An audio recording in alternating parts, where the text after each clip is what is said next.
Hello everyone, welcome to Achievers IAS classes. Let's begin our discussion on the current events of 2nd May 2018. The first issue in news is regarding the Protection of Children from Sexual Offences Act. The issue is in news because the Supreme Court has recently directed the High Courts to set up special panels to regulate and monitor trial of the cases registered under the Act due to the high rate of pendency of child sexual assault cases. This was because the Apex Court found out that the pendency is as much as 30,000 cases in states like Uttar Pradesh, and many states have not even set up special courts to try cases under the Act as mandated by the law. This comes in the backdrop of a recent ordinance passed by the central government to award death penalty to those found guilty of raping children under the age of 12 years. As a supplement to the ordinance, the Supreme Court also issued a series of directions like setting up of special task forces to investigate cases, setting up of special courts, fast tracking of trial, and a child friendly atmosphere which is in tune with the spirit of POCSO Act. With that, let's move on to the next issue, which is regarding the DNA profiling bill.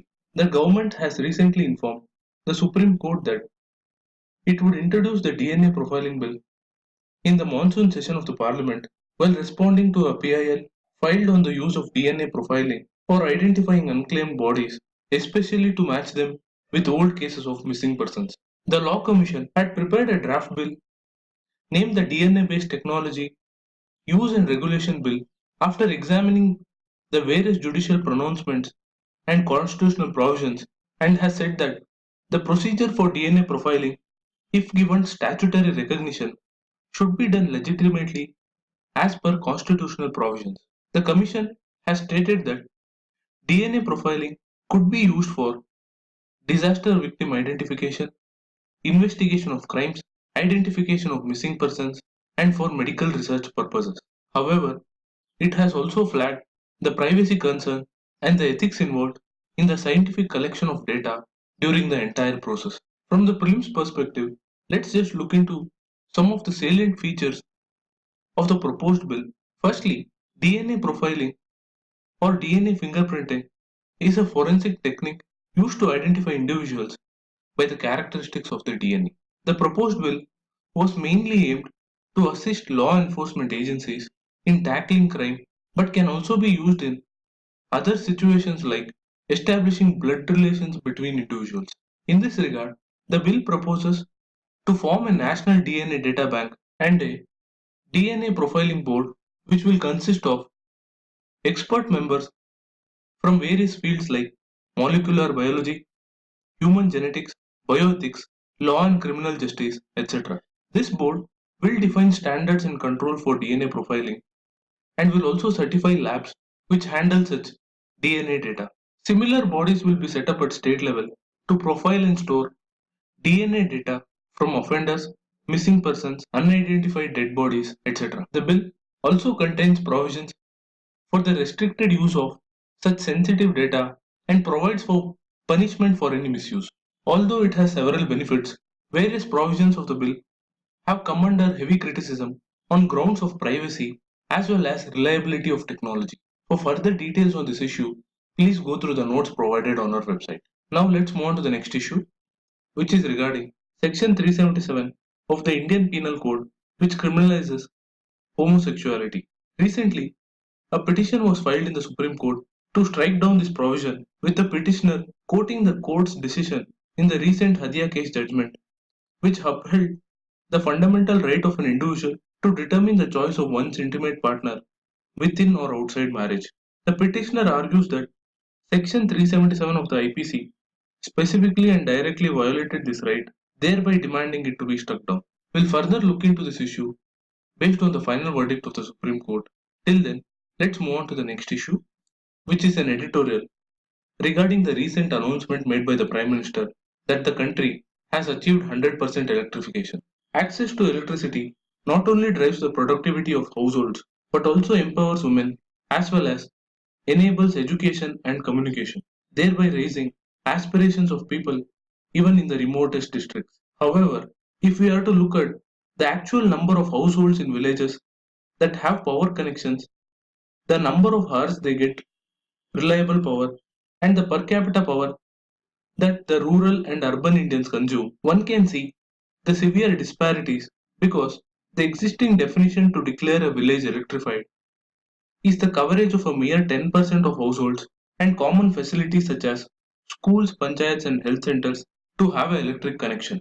Also, rural household electrification widely varies across states, with the average hours of power supplied in a day varying from 24 hours in Kerala, Gujarat, and Tamil Nadu to 11.5 hours in Mizoram, 14.9 in Haryana, and around 17 hours in Uttar Pradesh. These anomalies are often the result of infrastructure deficits and administrative inefficiency. Therefore, the power for all goal adopted by states and union territories is far from being realized given the divergence between the per capita consumption between rural and urban India.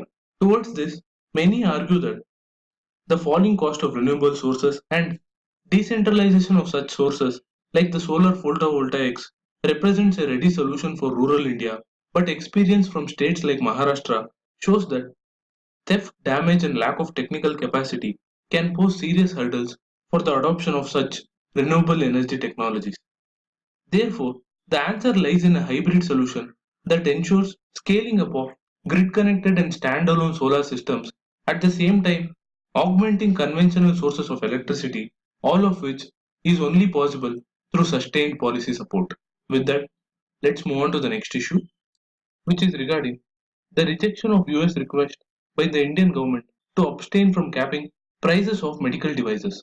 As we know, the National Pharmaceutical Pricing Authority had recently capped the price of heart stents and knee implants due to the high trade margins on some of these medical devices and to make it affordable to the people in need. Adding to this, the NPPA is also pushing to bring more devices under the ambit of price controls, which could seriously impact the profitability of several US based firms. In this regard, the US Trade Representative is currently reviewing India's eligibility under the Generalized System of Preferences, which is a program that allows duty free imports of certain goods. India was the largest beneficiary of the program and expect more pressure from the United States to refrain from further capping of the prices of medical devices. With that, let's look into the other issues in news today. The first one being on exercise Vijay Prahar conducted by the Southwestern Command aimed at tackling a wide spectrum of threats, and it involved both air and land operations supported by real-time intelligence, surveillance, and just-in-time logistic support. The final issue in news today is regarding the ban of party poppers by the CPCB. The party poppers, which are often used at various gatherings and celebrations, which burst out as bits of colorful papers, have been banned by the CPCB as they are found to contain harmful chemicals like red phosphorus, potassium chloride, potassium perchlorate, and sulfur, which are found to be injurious as well as harmful to the environment. With that, I wrap up today's news analysis.